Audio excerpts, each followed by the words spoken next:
happy that my friend Karin deWeille has consented to present a wonderful talk about rhythm in the poem. The poem is Sound Machine. Karin has taught at the University of Toronto and the New School, and now teaches at John Jay College in Manhattan. She received a BA in economics from Princeton University. That's pure poetry.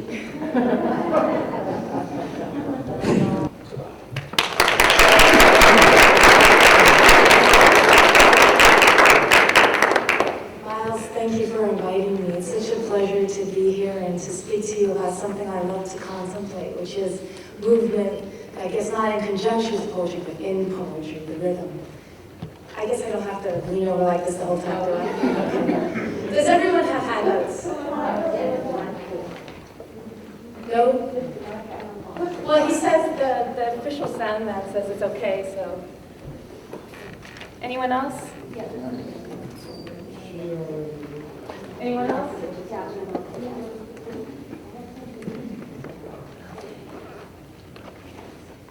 And I'll say this now because I'll forget later. Those of you who I'm seeing tomorrow, please come see me at the end of this, okay? And remind me to remind you, somebody out there.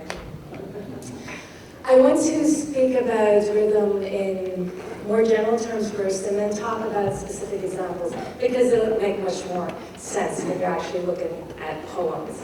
I'll be talking about three aspects principally, and that is patterns of stresses.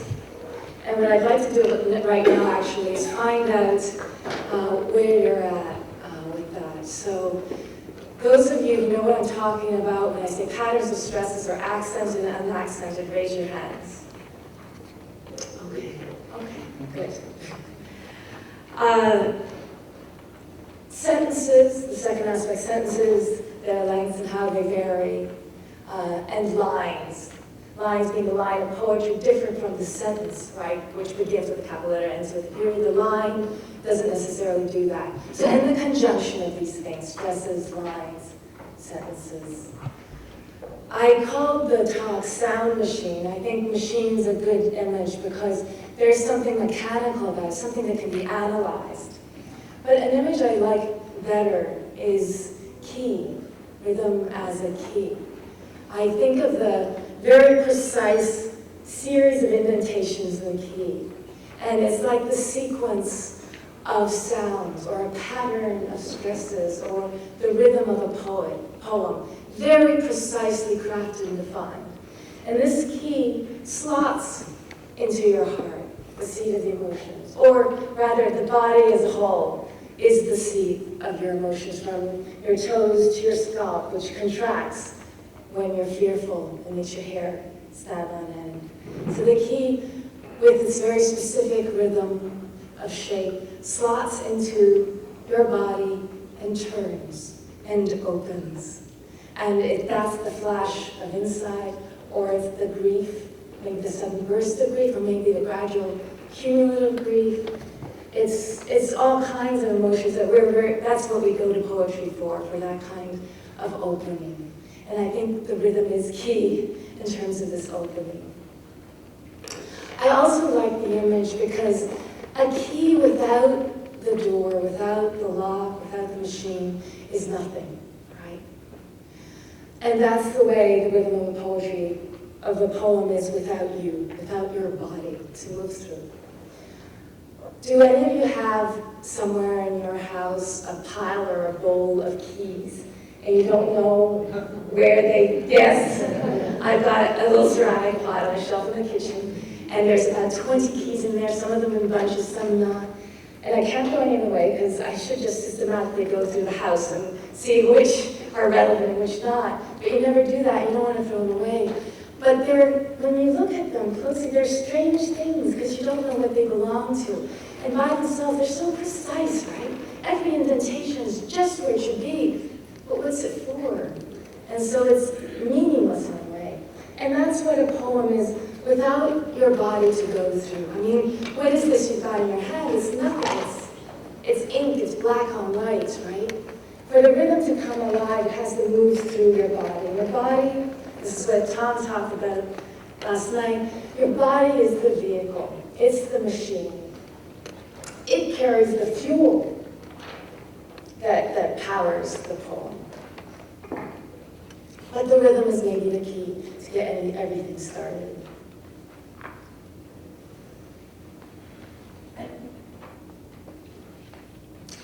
So what about this physiological aspect of it?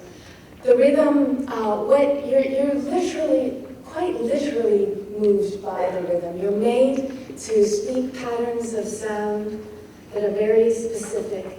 And even when you read silently, you're being moved on the inside. People have attached sensors to the throat, and when you read silently, your muscles in the throat are moving. They're being stimulated.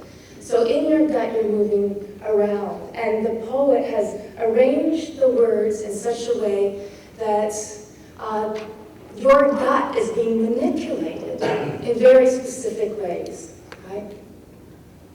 And it's from the roots of it, where your diaphragm moves, how your breath moves, up through your chest. It's at the tip of your lips when you pronounce a P sound. And every step of the way is very precisely being shaped. It's this exquisite manipulation that takes place of your breath and of your energy, just raw physical energy.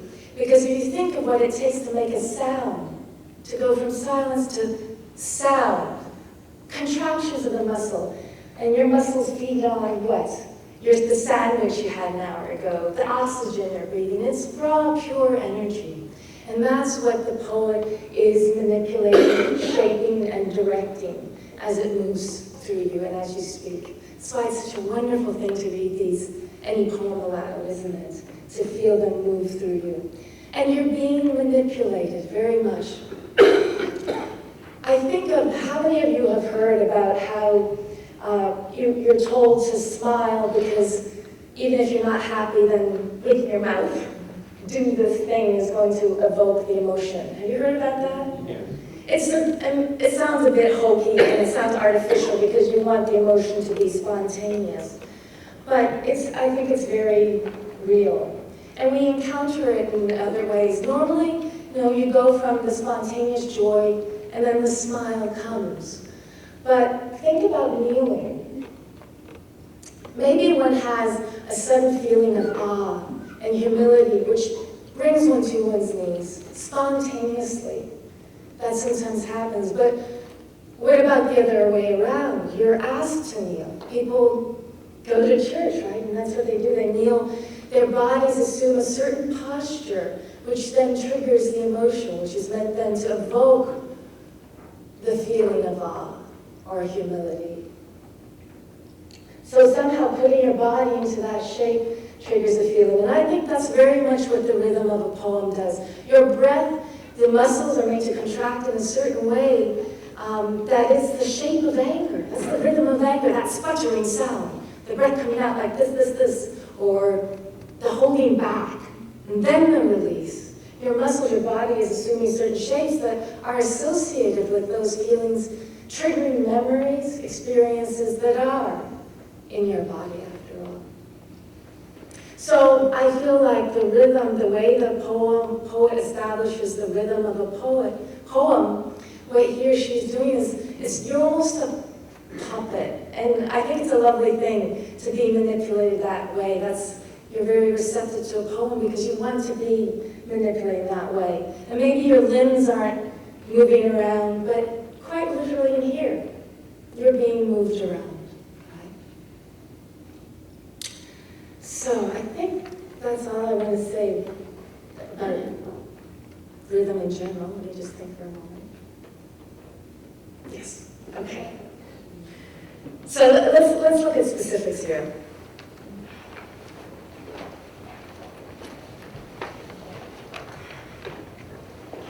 I've been so cold, so that's why I've been getting donations of clothing, but now I'm warming up.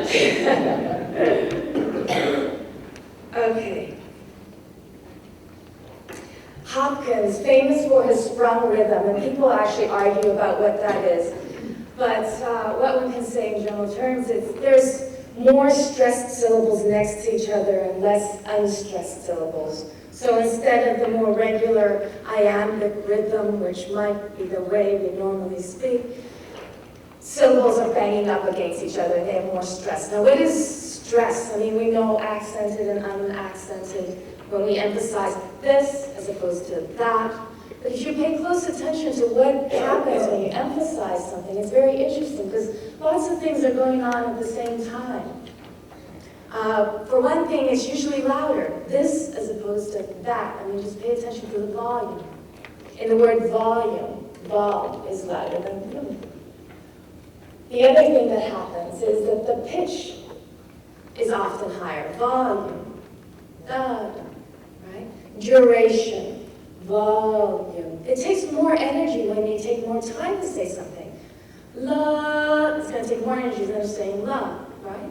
It's more energy. It's that same raw material, that same raw energy that's being manipulated. When a poet arranges stressed syllables in certain ways, he's saying, now give me more energy. So you summon that energy. Whether it's because you're saying a longer or you're saying many stressed syllables in a row, you're summoning more energy in that moment. So you're being moved, literally. So look at this poem by Hopkins, it's an interesting one to start with because it's very much about energy at that basic level, the life force which fights against despair, which fights against what pulls you into nothingness, emptiness, death. This is what, he's at a threshold here, and this is what's being summoned. I'll not carry in comfort despair, not feast on thee, not untwist, slack they may be, these last strands of man in me, or most weary cry, I can no more. I can something, hope, wish they come, not choose not to be. But oh thou terrible, why wouldst thou root on me, thy ring-whirled right foot rock, lay a lion limb against me, scan with darksome devouring eyes my bruised bones, and fan, oh, in turns of tempest, me heaped there, me frantic to avoid thee and flee. Why? That my chaff might fly, my grain lies sheer and clear. Nay, in all that toil, that coil, since scenes I kissed the rod, hand rather, my heart, lo, lacked strength, stole joy, would laugh, cheer. Cheer whom, though? The hero whose heaven handling flung me, foot trod me, or me that fought him? Oh, which one? Is it each one? That night, that year of now done darkness, I, wretch, lay wrestling with God, my God.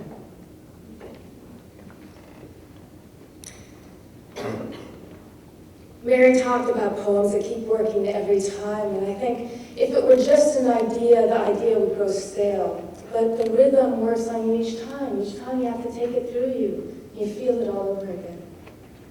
That's what I find with these poems I've chosen. So, look at that. Not starts it out. Now, if he were to be more logical in the syntax, he'd start, oh, not.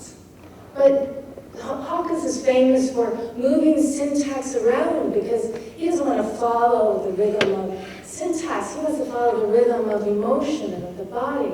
And he wants a surge of energy there because to pierce through the despair that's pressing his life into nothing, there needs that surge of energy. And so he summons, and he requires you to summon it when you read this. Not. That's the way it has to begin. And then there's a whole sequence of knots, one after the other, that establish a rhythm. The knot, the O, ah, say that, ah, ah, and you find the back of your throat opening in a way that you do when you're going to vomit.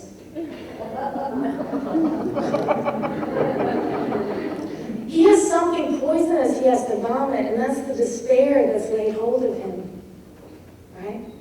And you feel it. There's a rhythm of retching in the first few lines here, where the knot, it's about pure energy coming in anger and rebellion, forcing the despair out, because that's a feast that he's indulged in, that he's reached the point where suddenly he sees, my God, it's carrion, and he's disgusted. Do you want to eat carrion?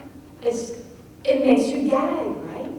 And that's what he's doing. He's heaving. And when we have to start a poem out of silence and go, not, there's a heaving that's enacted inside of us in that moment. Not, I'll not carry in comfort despair, not feast on thee, not. There's that rhythm of heaving and retching.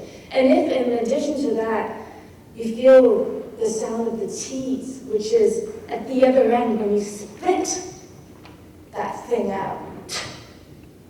I'll not carry in comfort, despair, not feast on thee, not untwist, last, strides. So very physically, there's the energy being moved in you as you read this, and you're made to feel what is described in the content. You're made to feel it.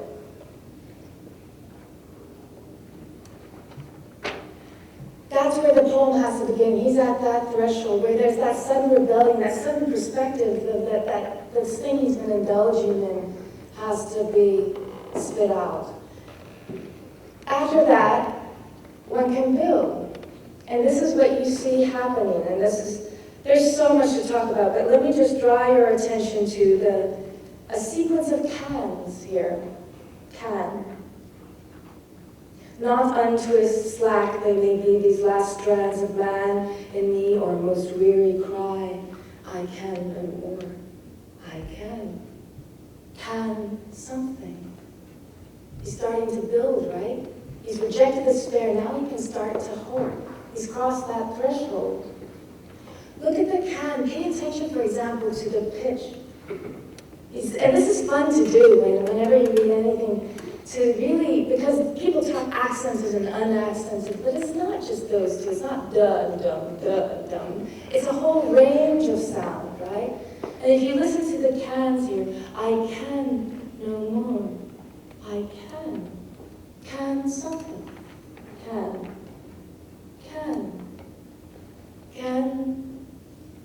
You hear that? That's the sound of reaching, of yearning, of starting to hope. And it's being built up. And that's the rhythm that you speak as you read this. Now, the whole poem is chock full of accented syllables like right ring world, right foot walk, which are hard to say and slow you down. And that's the energy that he is now insisting on, a life's energy. He says, you'll not untwist, slack they may be, these last strands of man. You can think of the strands of man being these lines of poetry. And he doesn't want them to go slack. Sink into that lethargy of depression, of despair. So he's putting the energy in, and that's what you have to summon as you speak these lines. And at the same time, this struggle is very much an internal one, and it's a struggle against himself, right?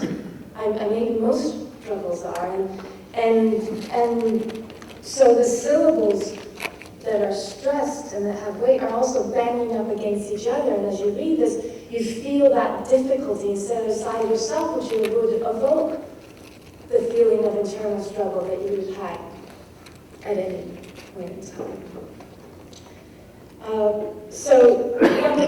If I'm talking about how there's lots of such stress levels in the room, he does that in other poems where he's describing his ecstasy. So it's not like you can say, when you see this, then this is the feeling. Every time it's always in context, and this is what makes it so fun to always look at poems, because every time what the poet does with the rhythm, depending on what's being described, you'll interpret it in a different way. But in this context, that's the way I think about the stressed syllables here. So I'm going to move on. Maybe afterwards, I would love to hear what other things all of you notice about these poems. I'd love to hear it. Also, I'd love to hear about what rhythm, how it affects you as readers and also as writers, and to what extent you work with it consciously and unconsciously. It'd be lovely, I think, to exchange ideas about that. But for now, I guess I'll just continue through, but I'd love to do that at the end. If you guys can stay. Okay, how many of you know this next poem? Did you have to memorize it in high school? No, I did. Who wants to read it? Okay. I'll read it. Go ahead. I don't have a microphone. You have a very resonant voice, though, so that'll be fine. Oh, thank you. On page or off page? Okay. Shall I compare thee to a summer's day? Thou art more lovely and more temperate. Rough winds do shake the darling buds of May, and summer's leaves hath all too short a date. Sometime too hot the eye of heaven shines, and often is his gold complexion dim, and every fair from fair sometime declines, by chance or nature's changing course untrimmed. But thy eternal summer shall not fade, nor lose possession of that fair thou owest, nor shall death brag thou wanderest in his shade, when in eternal lines to time thou growest. So long as men can breathe, or eyes can see, so long lives this, and this gives life to thee.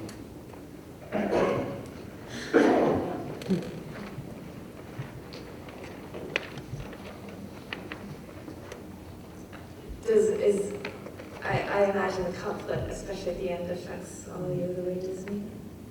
It's the key that's, do you feel it's trees? I just want to zero in on those last two lines. That was a lovely reading. Thank you. God did it. Shakespeare was speaking through you. And I mean that quite seriously, actually. First thing I'd like to draw your attention to in the last two lines, though those words are monosyllables, monosyllabic, I mean, syllables always have to be one.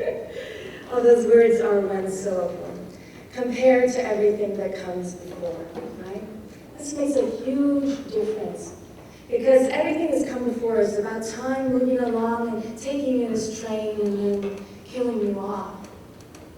And here in the last two lines, suddenly it's one word at a time. And when you say one word at a time, you're slowed down. An example is if you think of the word greenhouse, you clearly know you can clearly distinguish a greenhouse from a greenhouse, right? And saying a greenhouse, you feel the punctuation at the end of each word, right? There's a halt. And this is what's happening in those last two lines. You're being halted. Time has been carrying you along. The last two lines, suddenly time is slowing down almost to a standstill. So long as men can breathe or eyes can see, so long lives this, and this gives life to thee. You're being slowed down to the moment. Especially in the last line, moving from the second to last, you're slowed down even more, because in the second to last line, so long as men can breathe, it's more so long as men can breathe. There's still the alternation, which keeps things moving along a bit. But here, the as, so long as, becomes so long lives. So the offbeat, the word as, which you sort of skip over quite easily becomes lives. Now that's a word that takes some emphasis.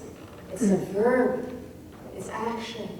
All our verbs when we speak take more emphasis as do nouns. A little word like as and so long as, you skip over it. So suddenly you'll be slowed down even more. And you have 3 syllables that are quite strongly stressed in a row. And a little conjunction connecting to the second part. Again, emphasis, lots of emphasis. So long lives this, and this gives life. And what are you doing in that moment? Well, something happens to me every time I realize all over again what I'm doing, because Shakespeare has just told me, so long as men can breathe and eyes can see. Oh, he's referring to me. This moment, now, where I am seeing this, my breath right now, moving through me, saying these words, the energy channeled right now when I go, long lives this, it's being channeled. It's being moved to thee. It's giving life. And in that moment, my awareness of just the fact of life, because he's drawing my attention to my utterance. When I say this, so long as this, what am I referring to? This is referring to itself, the word being filled out by the life. And this gives life. And there we're invited to pause because of how he has arranged, again, the stresses. Because in different ways, I mean, it's reinforced because there is, as in the second to last line is not so stressed. So you have these groups of syllables and threesomes. Men can breathe, or eyes can see. So long lives this, and this gives life. So you see how you're brought, a pattern is training you to punctuate and flow this way, and life then takes more emphasis. I just make a comment there that it feels to me like it's so important that he's using the word lives, because to say lives, your tone has changed. Right. If you say long as, your mouth goes long as. Right. And if you say long lives, your mouth has to stop. And so there's that level too. You could say so long as exists. Right. You know, and you're doing an interesting thing there. I mean, lives, I think, is very important, and there's actually lots of is-sounds. Lives this, and this gives. And as I say these words, I don't know when you, I find myself becoming very insistent.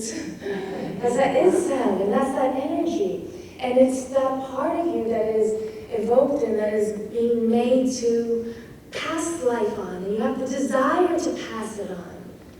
And the desire to make the people you love live on, right? And defy time. And all these feelings are being evoked in you because you're being made to summon that energy by those words and feel it move through you. And when you say you try the word exists so long exists this, just doesn't sound right.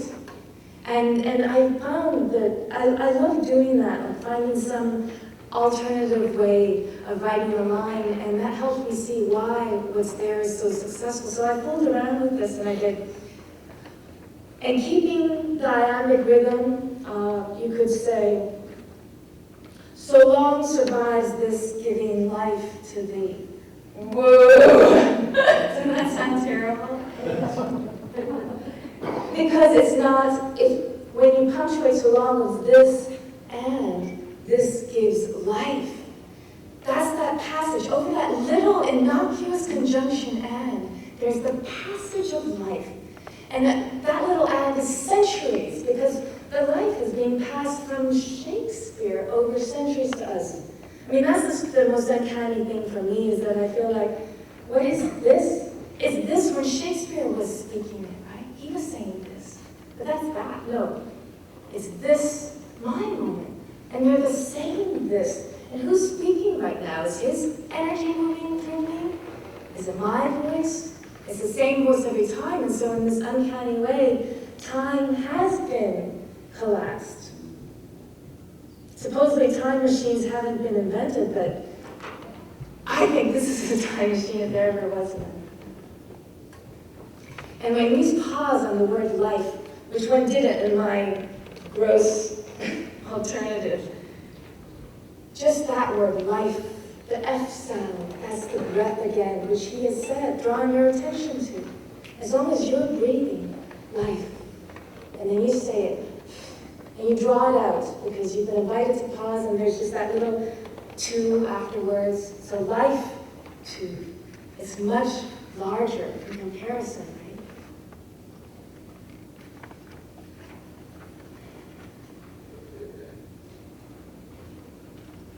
Okay.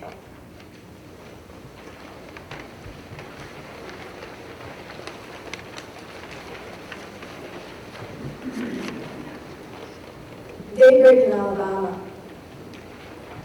When I get to be a composer, I'm going to write me some music about daybreak in Alabama. And I'm going to put the prettiest songs in it, rising out of the ground like a swamp mist and falling out of heaven like soft dew.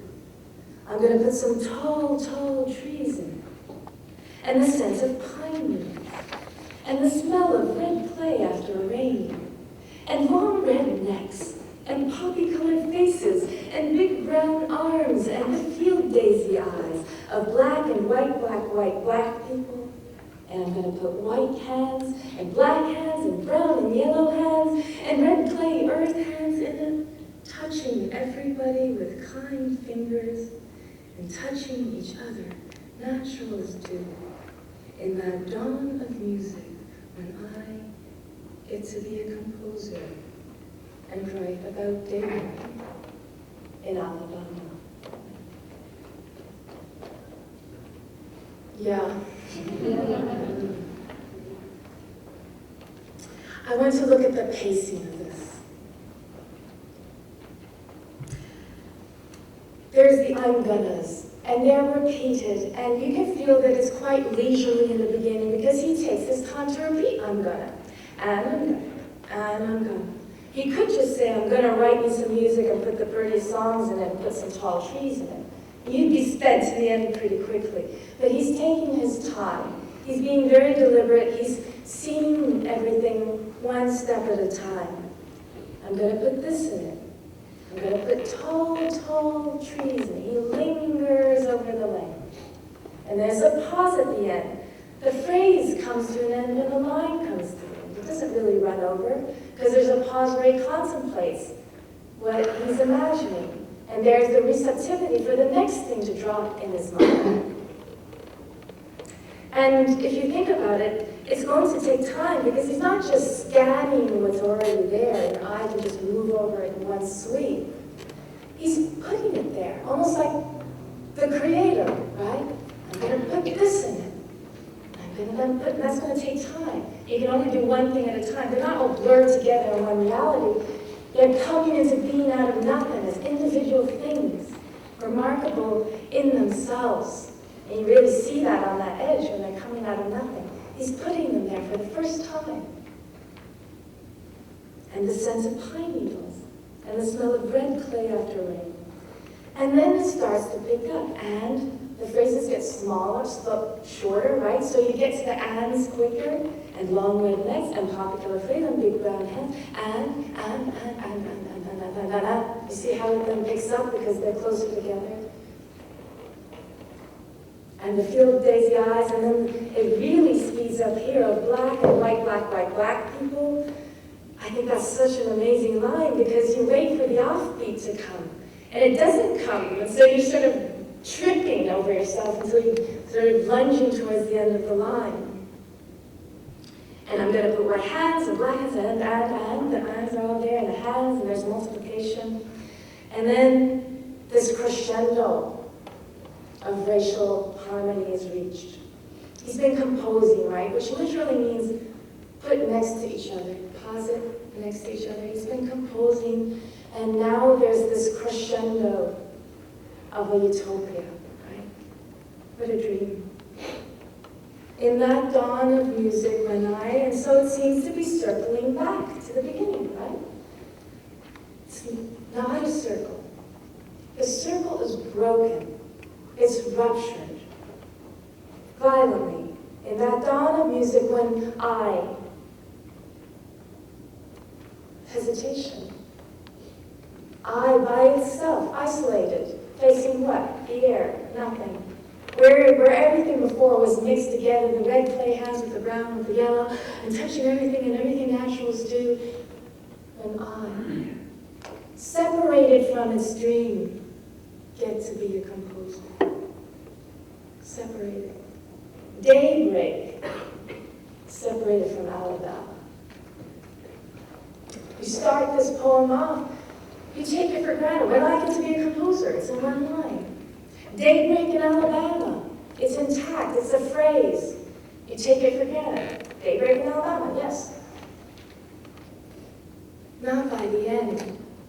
You have been very gradually led from something that's very real, right? It's the tall trees, smell of pine needles, very gradually led to this vision of harmony. Because that utopia, after all, is rooted in the natural. Everyone has the same red clay hands into which the breath has been breathed. And so you don't realize how far you've gone. You've been taken so slowly. You've been getting excited. And you don't know you have traveled far into the future. You don't know that because you've been taken so gradually. You have been caught up in the excitement because you're reading and. And then you're cut off. You're broken. The line when I get to be a composer, you realize, wait, you're taken back into the present. You've moved so far in the future, it's not a circle. You're taken back in the present and you realize what a difference between the dream and how things are now. And when Alabama, there at the end, it is dark in Alabama. It's very dark. And in the beginning, there was a kind of innocence. And I get to be a composer. And you let yourself go along with that, right? And then there came the moment of brutal disillusionment, which would be the feeling facing many young black boys, right? Who are dreaming, and then the dreams are taken from them. And it's the dream that everyone has. It's the fall that everyone takes when you realize, no, it's not the way it is.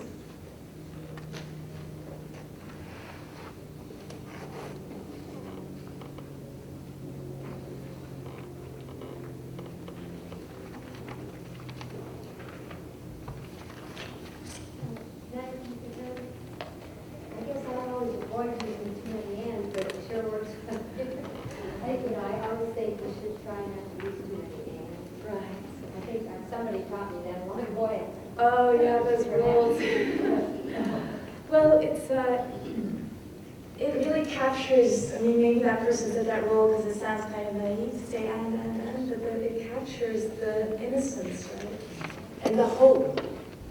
And then the cruelty, the disillusionment is all the harsher after you've been led along by those ands. And conjunction, composing, putting next to each other, joining, the fingers touching. That's what those ands are too. And also, like a child tells a story where they keep saying, and this happened, right. And this, so it's the naivete of that as well, I think. Right. Use of repetition to build up. Yeah. Mm-hmm. Salt heart. So next page.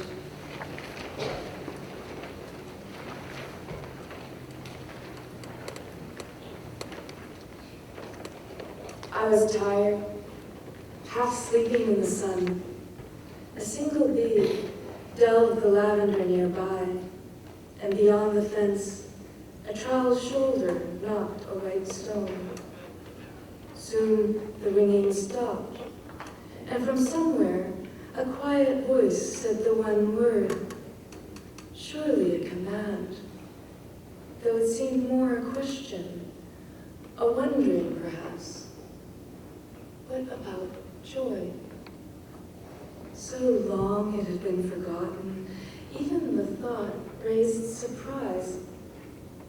But however briefly, there, in the unseen devotions of bee and the lavender fragrance, the murmur of better and worse was unimportant. From next door, the sound of raking, and neither courage nor cowardice mattered. Soon enough, that gate swung closed. The world turned back to heart salts of wanting, heart salts of will and grief. My friend would continue dying, at last only exhausted, even his wrists thinned with pain. The river suffering would take what it wished of him, then go, and I would stay and drink on as the living do, until the rest would enter into that water. The lavender swept in, the bee, the swallowed labors of my neighbor. The ordinary moment swept in, whatever it drowsily holds. I begin to believe the only sin is distance, refusal. All others stemming from this. And come, rivers come, irrevocable futures come, come even joy, even here, even now, and though it vanish like him.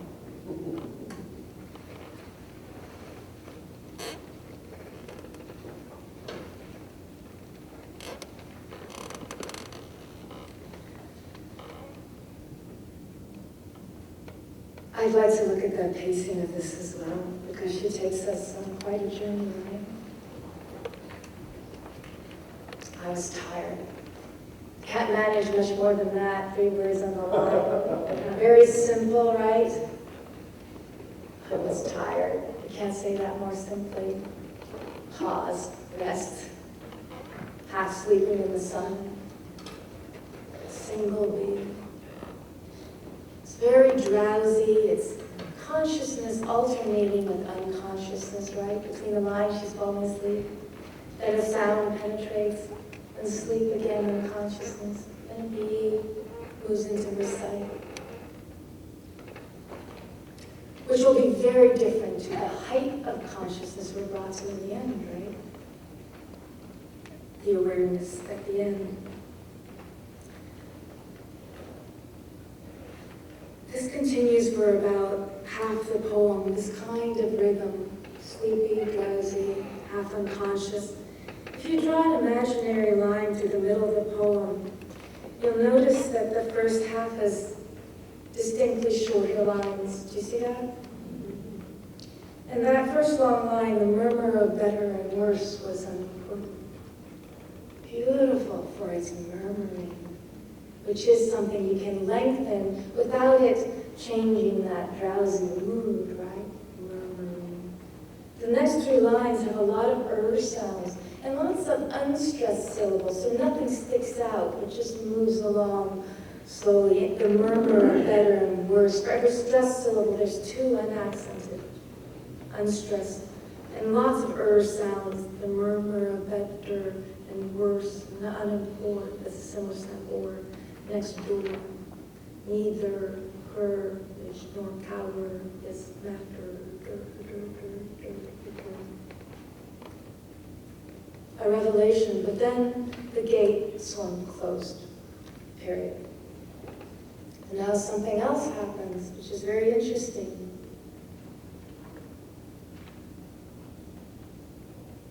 The lines, her sentences are broken in the middle. You know, when you saw at the end of the Hughes poem, I, broken, here, breakage again. Heart, salt. Starts with that, the introduction of the salt, heart, salt of wanting. Each of those words harshly punctuated. Heart, salt. Hard to say in a fluid, murmuring way. Something in you is being arrested. And again, sounds that are like arrests. The salt, heart salts, at last, exhausted, wrists, things coming to abrupt ends, unpleasant ends, like a friend dying, like joy, everything coming to those ends. So there are these abrupt ends coming in the middle of a sentence, cutting the sentence off. And at the same time, you're carried along. As you read this, you're carried along from line to line, because that's how a person is swept along on the river of suffering. Things are taken away, and at the same time, you're also carried along. And that's the movement that she enacts and that you are made to enact. You can't stop, you have to keep on going from line to line while the breath is pulled out of you. That's what happens in those lines. At last, only exhausted. And then here, especially, the river suffering would take what it wished, it comes to the rest, and you'd like to rest there, you'd like to stop, but just as later, until the rest, you'd like to stop there maybe, but you're moved on. What it wished, you're whisked onward by the river of suffering. You're swallowed, like the swallowed labors, and there's those L sounds of swallowing. But it keeps on changing. That's why it's such a journey. Notice that in the last 4 or 5 lines, there isn't that sweeping on of the river. Her sentences come to an end where the lines come to an end. All the periods at the end, you see that? There is a change, and the change is marked also by the change in tense. This has all been in the past. I was tired, this happened, this would happen, and then I begin. There's a threshold here, and it's marked by the transition into the present. And it's a bit, I think, like the presence of Shakespeare's present. That moment, now, right now.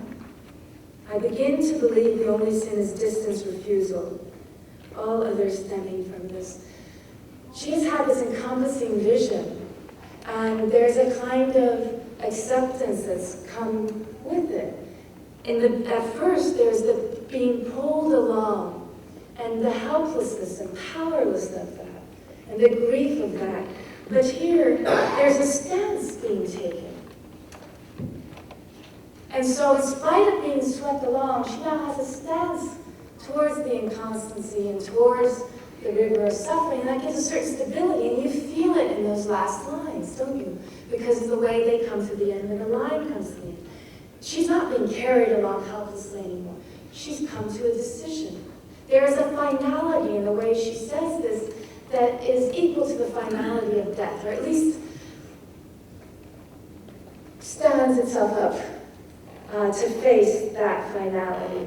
So that instead of running the lines together, and if you like to later, you can look, I did one of my bad alternatives so that I could see better what was happening. Because I say the alternative, and I say, oh, it just sort of sticks somewhere and just move me. And this moves me because unlike my lines that I did on the previous page, I allowed them to run over. Here there's the punctuation that interrupts that flow, that inexorable flow of the river. It's punctuated by her comes. Come! Especially if you've got irrevocable futures. That's like the river, blah, blah, blah. Irrevocable futures, all unemphasized, and then come, period. Finality, she's taking a stance. And it's also acceptance. In the face of this, I accept this, so my sentence is going to come to an end when the line comes to an end. I accept that time span, that limited time span of the line. I will work within it.